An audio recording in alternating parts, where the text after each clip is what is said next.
Hello दोस्तों, स्वागत है आप सभी का। कॉम्पिटिटिव एग्जाम्स की तैयारी में ना हिंदी व्याकरण का एक टॉपिक है जो बार बार पूछा जाता है और वो है क्रिया। चाहे एसएससी हो, यूपीएसआई हो, हर एग्जाम में इससे जुड़े सवाल तो पक्के हैं। तो आज इसको एकदम जड़ से समझने वाले हैं। बस अगले कुछ मिनटों में ये सारी कंफ्यूजन हमेशा के लिए खत्म हो जाएगी। तो ठीक है, शुरू करते हैं सबसे पहले एकदम बेसिक सवाल से कि आखिर ये क्रिया होते क्या है। देखिए, बिल्कुल आसान भाषा में समझते हैं। जिस शब्द से किसी काम के करने या होने का पता चलता है ना, बस वही क्रिया है। सीधी सी बात है, ये सेंटेंस में काम बताने वाला शब्द होता है। जैसे इस एग्जाम्पल को देखिए, राम खाना खाता है। इसमें काम क्या हो रहा है? भाई खाने का काम हो रहा है, तो खाता है हो गई हमारी क्रिया। सिंपल। बिल्कुल वैसे ही सीता स्कूल जाती है में जाती है क्रिया है। अच्छा, तो अब क्रिया तो समझ आ गई। तो चलिए अब इसकी जड़ तक चलते हैं, इसके मूल रूप को समझते हैं, जिसे कहते हैं धातु। तो ये धातु क्या है? किसी भी क्रिया का जो सबसे बेसिक, जो ओरिजिनल फॉर्म होता है ना, वही धातु है। और इसको पहचानना अरे बहुत ही आसान है। बस क्रिया के आखिर से ना हटा दो। जैसे पढ़ना से ना हटाया तो क्या बचा? पढ़। बस यही पढ़ हमारी धातु है। अब देखिए, धातु भी दो तरह की होती हैं।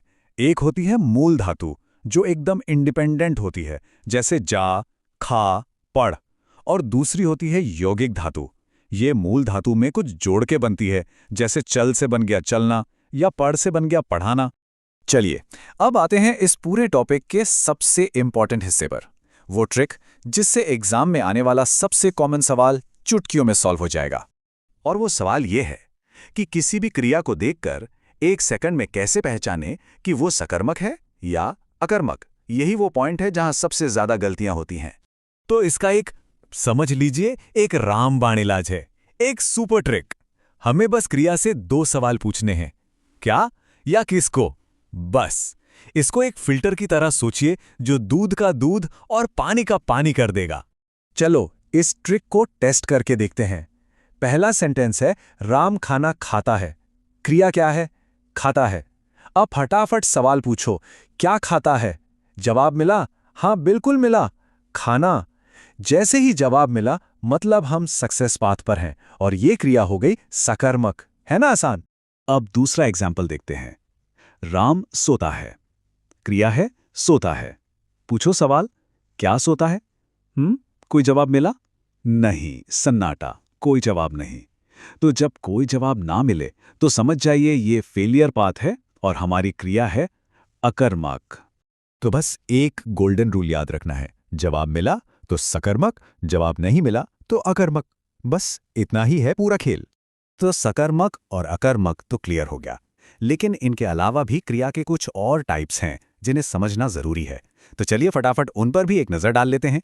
तो यौगिक धातु के ये चार मेन टाइप्स हैं। पहला है प्रेरणार्थक, मतलब जब कर्ता खुद काम ना करके किसी और से करवाए। दूसरा है संयुक्त, जिसमें दो क्रियाएं मिलकर एक बनती हैं।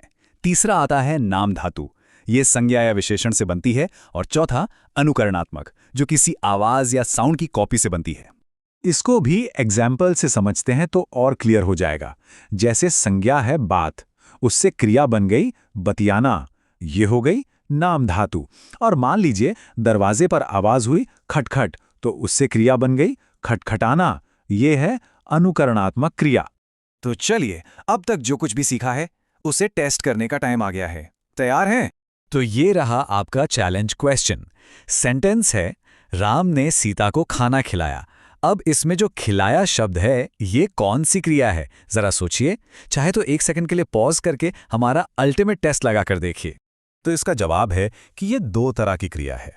जी हां, दो। पहली तो ये सकर्मक है, क्योंकि अगर हम पूछें क्या खिलाया तो जवाब मिलता है खाना। और दूसरी ये प्रेरणार्थक भी है। क्यों?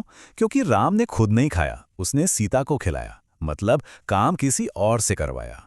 और बस इसी के साथ क्रिया टॉपिक पर आपकी मास्टरी हो चुकी है। अब बस ये क्या और किसको वाला टेस्ट याद रखना है, यही एग्जाम में सफलता की चाबी है। तो अब आखिर में एक सवाल, हिंदी ग्रामर का अगला कौन सा टॉपिक है जिसे आप चाहते हैं कि हम इसी तरह एकदम आसान बना दें? अपने जवाब और सुझाव नीचे कमेंट्स में जरूर बताइएगा।